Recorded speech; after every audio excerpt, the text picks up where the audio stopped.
4 ہجری سفر کا مہینہ چل رہا ہے، ایک اور واقعہ پیش آیا، مسلمانوں کے ساتھ ایک اور دھوکہ کیا گیا اور ایک بہت بڑا حادثہ پیش آیا جس نے غزوہ احد کے غموں کو تازہ کر دیا۔ وہ کیا واقعہ تھا کہ عامر ابن مالک ابو برا نبی علیہ السلام کی خدمت میں حاضر ہوا اور آپ کو کوئی ہدیہ پیش کرنا چاہا، نبی علیہ السلام نے قبول نہیں کیا۔ بعض مرتبہ مشرکین کا، دشمنوں کا ہدیہ قبول نہیں فرماتے تھے، اور اس کو اسلام کی دعوت دی۔ اب اس نے نہ اسلام قبول کیا نہ رد کیا، اپنے پاس ایک آفر دینے لگا، کہنے لگا کہ آپ اپنے چند لوگوں کو میرے ساتھ اہل نجد کی طرف بھیجیے، وہ جا کے دین کی دعوت دیں گے تو مجھے امید ہے وہ مسلمان ہو جائیں گے۔ نبی علیہ السلام نے فرمایا کہ مجھے اہل نجد کی طرف سے اندیشہ ہے، خطرہ ہے۔ اس نے کہا میں ضامن ہوں، کوئی آپ کی جماعت کو خطرہ نہیں ہوگا، میں ضمانت دیتا ہوں۔ اب یہ سردار تھا اپنے قبیلے کا، تو نبی علیہ السلام نے 70 صحابہ کرام کو، جو قراء کہلاتے تھے، اچھا قرآن پڑھتے تھے، عالم تھے، ان کے ہمراہ روانہ کر دیے اور منظر ابن عمر ساعدی کو ان کا امیر مقرر کیا۔ یہ 70 کی جماعت بہت پاکیزہ تھی، یہ سارا دن لکڑیاں چنتے اور شام کو فروخت کرتے اور اس سے جو قیمت ملتی ہے اصحاب صفہ کا کھانا اس کا انتظام کرتے، اور ساری رات یہ قرآن سیکھتے سکھاتے اور تہجد میں گزارتے۔ یہ 70 ایسے صحابہ تھے، قراء مشہور تھے۔ یہ لوگ یہاں سے چل کر بیر معونہ، ایک کنواں تھا معونہ، وہاں جا کے جمع ہو گئے۔ نبی علیہ السلام نے ایک خط بھیجا تھا عامر ابن طفیل، جو بنی عامر کا سردار بھی تھا، اور یہ جو آیا تھا نا عامر ابن مالک، اس کا بھتیجا بھی تھا، اور ایک صحابی تھے حضرت انس کے ماموں حرام ابن ملحان رضی اللہ تعالیٰ عنہ، ان کے سپرد فرمایا، کہا جب تم وہاں جاؤ تو جا کے اس کو میرا ایک خط دینا۔ جب یہ لوگ بیر معونہ پہنچے تو لوگوں نے کہا کہ بھئی حرام ابن ملحان آپ جائیے اور رسول اللہ صلی اللہ علیہ وسلم کا والا نامہ، آپ کا مبارک خط، اس کو جا کے عامر ابن طفیل کو دے دیں۔ یہ نکلے، روانہ ہوئے۔ ابھی یہ وہاں پہنچے تھے اور خط ابھی پیش نہیں کیا تھا، عامر ابن طفیل نے دیکھا تو اپنے ایک ساتھی کو کہا اشارے سے کہ ان کو قتل کر دو۔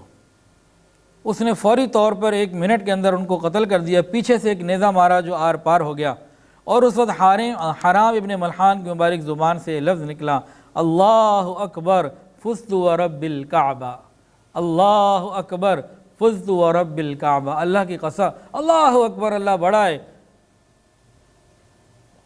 رب کعبہ کی قسم میں کامیاب ہو گیا۔ صحابہ کے نزدیک اللہ کے راستے میں شہید ہو جانا کامیابی تھی، ہمارے نزدیک مال جمع ہونا کامیابی ہے، باقی کچھ آئے نہ آئے، مال آئے، وہاں کا اور ہمارا معاملہ بڑا بدلا ہے۔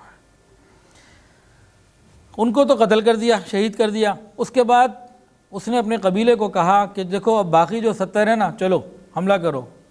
تو اس کے اپنے قبیلے والوں نے کہا کہ نہیں، تمہارے چچا نے، جو بھی ہمارا خود بھی سردار ہے، اس نے امان دی ہے نبی علیہ السلام کو، ہم غداری نہیں کریں گے۔ تو یہ عامر ابن طفیل اتنا بڑا دشمن خدا تھا، جب اپنے ہی گھر والوں سے مایوس ہو گیا تو بنو سلیم، عاصیہ، رعال اور ذکوان، ان قبائل کے پاس گیا اور کہا کہ فوری طور پر حملہ کرنا، ان مسلمانوں میں سے کوئی نہ جانے بچنے پائے۔ تو یہ لوگ آ گئے اور ان تمام لوگوں نے ان تمام بے قصور صحابہ کرام کو شہید کر دیا۔ صرف ایک صحابی کعب ابن زید انصاری رضی اللہ عنہ بچے، وہ بھی اس طرح سے بچے کہ زخمی تو ہو چکے تھے لیکن ابھی کچھ زندگی باقی تھی، وہ مردہ سمجھ کے چلے گئے، وہ سمجھ گیا کہ ان کا بھی انتقال ہو گیا۔ بعد میں ہوش میں بھی آئے اور کئی سال زندہ رہے اور غزوہ خندق میں شہید ہوئے۔ اس طرح یہ سارے کے سارے غداری میں شہید کر دیے گئے۔ 2 اور ایسے لوگ تھے جو اس جماعت میں گئے ہوئے تھے، وہ مویشی چرانے کے لیے جنگل میں گئے ہوئے تھے۔ وہ جنگل میں ابھی مویشی چرا رہے تھے تو یکایک انہوں نے آسمان پہ دیکھا کہ بہت سارے پرندے جمع ہو گئے، تو انہوں نے کہا لگتا ہے کچھ گڑبڑ ہو گئی ہے۔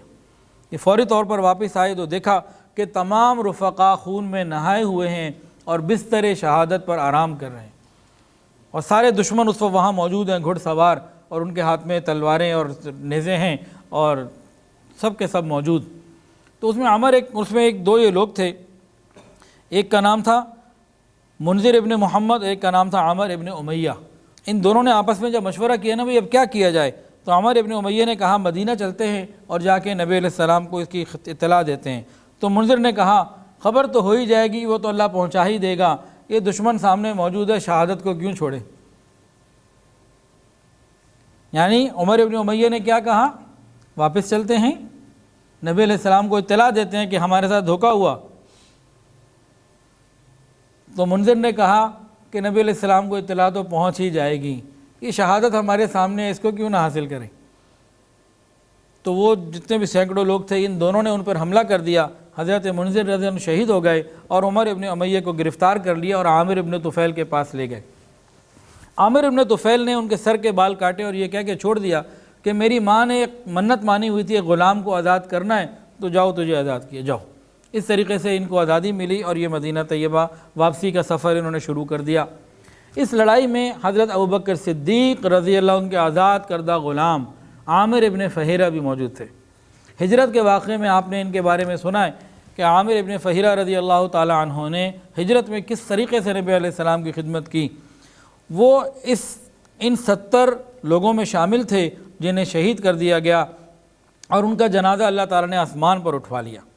چنانچہ عامر ابن طفیل نے لوگوں سے پوچھا کہ مسلمانوں میں وہ کون مرد ہے جو قتل تو ہوا، پھر میں نے دیکھا کہ زمین آسمان کے مابین اٹھا لیا گیا، یہاں تک کہ آسمان نیچے رہ گیا۔ تو لوگوں نے کہا کہ عامر ابن فہیرہ تھے۔ اور جبار ابن سلمہ جنہوں نے عامر ابن فہیرہ کو قتل کیا تھا، وہ خود کہتے ہیں کہ جب میں نے عامر ابن فہیرہ کے نیزہ مارا تو ان کی زبان سے نکلا فزت واللہ، اللہ کی قسم میں تو کامیاب ہو گیا۔ تو میں حیران، یہ کون سی کامیابی ہے، یہ تو جان سے مارے گئے۔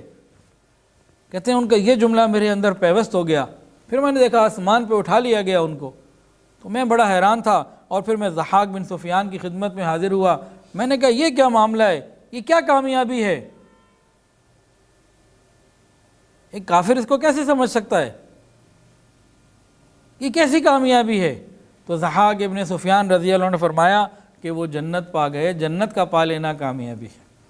تو پھر وہ بھی کلمہ پڑھ کر مسلمان ہو گئے۔ کہتے ہیں کہ میرے اسلام لانے کا باعث عامر ابن فہیرہ کی شہادت ہی بنی، ان کا آسمان میں اٹھائے جانا اور ان کا یہ بولنا کہ میں کامیاب ہو گیا۔ چنانچہ حضرت ضحاک رضی اللہ عنہ نے واقعہ نبی علیہ السلام کی خدمت میں لکھ کے بھیجا۔ آپ نے ارشاد فرمایا فرشتوں نے ان کے جسم کو چھپا لیا اور وہ علیین میں اتارے گئے۔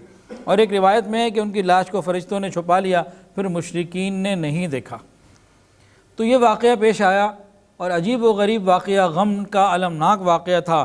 70 جلیل القدر عظیم قرہ صحابہ کو شہید کر دیا گیا اور دھوکے سے شہید کر دیا گیا۔ نبی علیہ السلام کو جب یہ خبر پہنچی، آپ کو اس قدر صدمہ ہوا، 1 مہینے تک صبح کی نماز میں آپ قنوت نازلہ پڑھتے رہے اور ان قبائل نے جنہوں نے بدعہدی کی تھی ان کا نام لے لے کر بد دعا کرتے رہے۔ اور نبی علیہ السلام نے صحابہ کو فرمایا کہ تمہارے سارے ساتھی جو گئے تھے شہید ہو گئے، اور انہوں نے اللہ تعالیٰ سے درخواست کی، شہادت کے بعد جب ان کی اللہ سے ملاقات ہوئی، انہوں نے درخواست کی یا اللہ ہمارے بھائیوں کو یہ پیغام پہنچا دیجئے کہ ہم اپنے رب سے مل گئے ہیں، ہمارا رب ہم سے راضی، ہم اپنے رب سے راضی۔ یہ صحابہ کرام کی شان تھی، مرنے کے بعد بھی جا کے اطلاع کیا دے رہے ہیں کہ یہ ان سے راضی، وہ ان سے راضی۔ ویڈیو کے نیچے سبسکرائب کے بٹن پہ کلک کریں، بیل کے آئیکن پہ کلک کیجئے تاکہ ہر نئی ویڈیو کی نوٹیفیکیشن آپ کو مل جائے۔